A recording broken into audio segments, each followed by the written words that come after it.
اللہ کے نبی صلی اللہ علیہ وسلم نے ارشاد فرمایا کہ اس مہینے میں 4 کام بہت زیادہ کرنے چاہیے۔ پہلے نمبر پر آپ نے ارشاد فرمایا کہ سب سے پہلے اس مہینے میں کلمہ طیبہ لا الہ الا اللہ محمد الرسول اللہ کو خوب کثرت سے پڑھا کرو۔ دوسرا کام آپ نے ارشاد فرمایا کہ اس مہینے میں اپنے گناہوں کی خوب معافی مانگا کرو، جس کو ہم استغفار کہتے ہیں، استغفر اللہ ربی من کل ذنب واتوب الیہ۔ اور 2 کام آپ نے ارشاد فرمائے کہ 2 کام ایسے ہیں جس کے بغیر ہمارا گزارا نہیں ہو سکتا، جس کے بغیر ہمارے لیے کوئی چارہ ہی نہیں ہے، اور وہ ہے اللہم انی اسألک الجنہ واعوذ بک من النار۔ پہلی بات، اے اللہ ہمیں جنت عطا فرما دے، اور دوسری بات، اے اللہ ہم سب کو جہنم کی آگ سے ہماری حفاظت فرما اور جہنم سے ہمیں آزادی عطا فرما۔ اس مہینے کے بارے میں اللہ کے نبی نے فرمایا، اولہ رحمت واوسطہ مغفرۃ وآخرہ عتق من النار، کہ پہلے جو 10 دن ہیں یہ رحمت کے ہیں، اور دوسرے جو 10 دن ہیں، دوسرا جو عشرہ ہے وہ مغفرت کا عشرہ ہے، اور تیسرا عشرہ جہنم سے آزادی کا ہے۔ یعنی کچھ بندے تو ایسے ہوتے ہیں جو رمضان کے 2 مہینے پہلے سے رمضان کی تیاری کرتے ہیں، تو جیسے رمضان کے 10 دن گزرتے ہیں تو وہ اپنے گناہوں سے بالکل پاک صاف ہو جاتے ہیں، اور اللہ کی رحمت ان کو اپنی رحمت کی چادر میں ڈھانپ لیتی ہے۔ کچھ ایسے بھی ہوتے ہیں کہ کبھی نیکی کی تو کبھی غلطی بھی کر بیٹھے، کبھی گناہ بھی کر بیٹھے، تو باقی جو 10 دن ہے، دوسرا جو عشرہ ہے، جب یہ 10 دن گزر کر کے دوسرا عشرہ شروع ہوتا ہے تو اللہ تعالیٰ ان کے گناہوں کو بھی معاف فرما دیتا ہے۔ کچھ ایسے ہوتے ہیں جو بہت زیادہ گنہگار ہوتے ہیں، بہت زیادہ غلطیاں کرتے ہیں، لوگوں کو ستاتے ہیں، برائیاں کرتے ہیں، تو اللہ کے نبی نے فرمایا کہ جب رمضان کے 20 دن اللہ کی رحمت اترتے اترتے ان کے دلوں کو پاک اور صاف کر کے دھو کر کے صاف کر دیتی ہے، تو اللہ رب العزت آخری 10 دن میں ان کو بھی جہنم سے آزادی عطا فرما دیتے ہیں۔ تو یہ وہ کام ہے جو ہمیں کرنے چاہیے۔ مستورات کے لیے یہ ہے کہ مستورات اپنے گھروں میں رہ کر کے جیسے روزے کا اہتمام کرتی ہیں، روزہ رکھتی ہیں، اور روزے میں کھانے پینے کا انتظام اور گھر کے سارے کام، صفائی بھی ہے، جتنے بھی گھر کے کام ہو سکتے ہیں وہ سارا عورت کے ذمہ ہوتے ہیں، لیکن اس میں یہ دیکھنا چاہیے کہ کہیں میرا سارا وقت کھانے پکانے میں اور کچن میں ہی تو نہیں گزر گیا۔ عورت کو چاہیے کہ افطار سے کم از کم آدھا گھنٹہ پہلے وہ مصلی پر بیٹھ جائے اور اللہ سے دعا مانگے اور اپنے رب کو راضی کرے، اور اپنے جو جائز حاجات اور ضروریات ہیں اس کو اللہ کے سامنے رکھیں، اور اس میں یہ بھی کرے کہ اپنے ساتھ میں جو گھر کے چھوٹے چھوٹے معصوم بچے ہیں ان کو بھی اپنے ساتھ بٹھا لے اور ہاتھ اٹھا کر کے ان سے بھی دعا منگوائے۔ ہو سکتا ہے کہ وہ معصوم ہیں، ان کا کوئی گناہ نہیں ہے، بچے نہیں ہیں، ہم بڑے ہیں، ہم نے گناہ کیے، نافرمانی کی، لیکن ہو سکتا ہے اللہ تعالیٰ ان معصوم بچوں کے ہاتھوں کو اٹھنے کی وجہ سے ہمارے گناہوں کو بھی معاف کر دے۔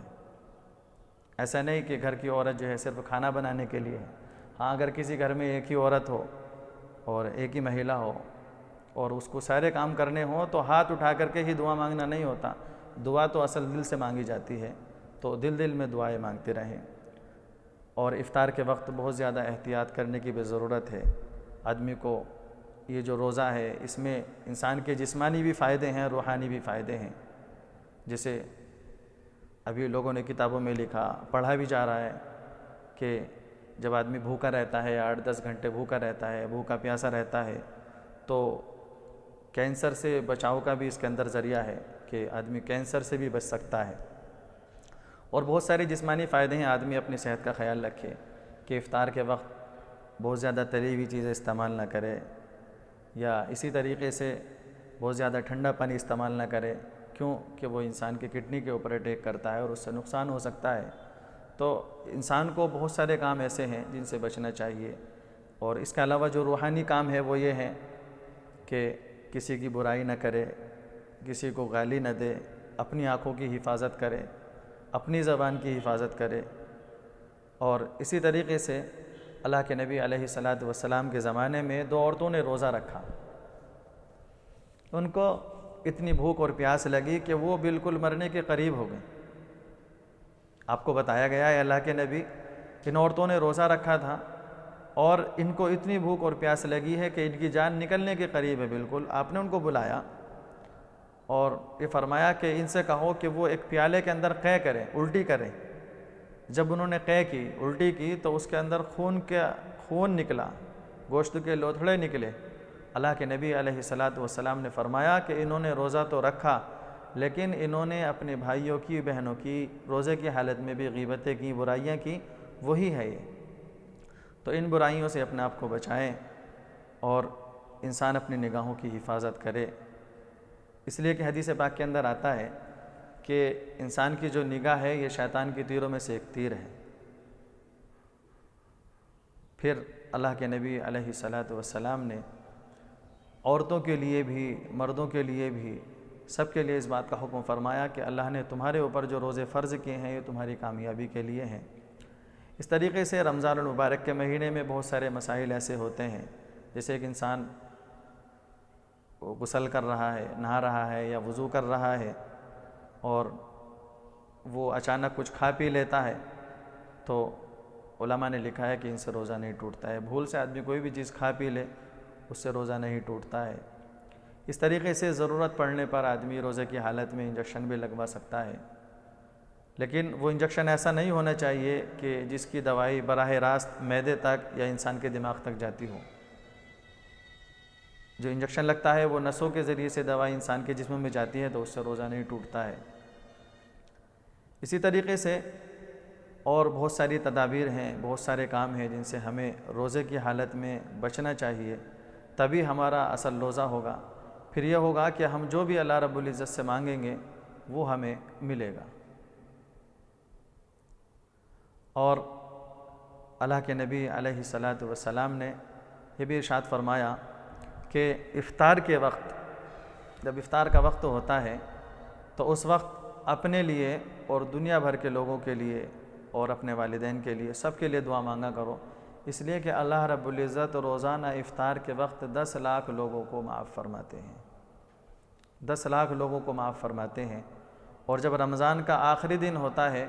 تو شروع رمضان سے لے کر کے آخر تک جتنے لوگوں کو معاف کیا، اس آخری دن میں اتنے لوگوں کو ایک دن میں اللہ رب العزت معاف فرماتے ہیں۔ اور حدیث پاک کے اندر آتا ہے کہ ایک انسان کو روزہ افطار کرانے کا ثواب ایسا ہے جیسا روزہ رکھنے والے کا ثواب۔ صحابہ نے پوچھا اللہ کے نبی، ہر آدمی تو اس کی طاقت نہیں رکھتا کہ وہ روزہ دار کو کھانا کھلائے، پیٹ بھر کر کے کھانا کھلانا ہر ایک کے بس کا نہیں ہے، تو آپ نے فرمایا یہ کام تو تم ایک کھجور سے روزہ افطار کرا دو گے تو بھی تمہیں یہ ثواب مل جائے گا۔ اس طریقے سے آپ نے یہ فرمایا اگر تم کسی کو ایک گلاس شربت یا لسی پلا دو گے اس پر بھی اللہ رب العزت تمہیں یہ ثواب عطا فرما دے گا۔ تو جب ہم افطاری کے وقت اپنے دسترخوان پر ہوں تو ہمیں اس بات کا احساس ہونا چاہیے کہ ہمارے پڑوس میں، ہماری بستی میں، ہماری کالونی میں، ہماری سوسائٹی میں ایسے بھی لوگ ہیں جن کے گھر میں افطاری کا انتظام نہیں ہے، جن کے بچے بھوکے اور پیاسے ہیں۔ تو جہاں ہم اپنے گھر میں بہت سارے انتظامات کرتے ہیں، ان غریبوں کے لیے بھی انتظامات کریں اور ان پریشان حالوں کی مدد کرنا، یہی اصل اس مہینے کا مقصد ہے۔ اللہ رب العزت سے دعا ہے اللہ تعالیٰ مجھے اور آپ کو ان باتوں پر عمل کرنے کی توفیق نصیب فرمائے۔ آمین۔ وآخر دعوانا الحمدللہ رب العالمین۔ تو یہ تھی ہماری آج کی خاص پیشکش۔ مجھے دیجیے اجازت تاکہ اسی طریقے کی بہترین خبریں میں آپ کی خدمت میں پیش کرتی رہوں۔ اور چلتے چلتے گزارش آپ سے یہ ہے کہ ابھی تک اگر آپ نے ہمارا یہ چینل سبسکرائب نہیں کیا ہے تو اسے سبسکرائب ضرور کریں اور ساتھ ہی ساتھ شیئر بھی کریں۔ خدا حافظ۔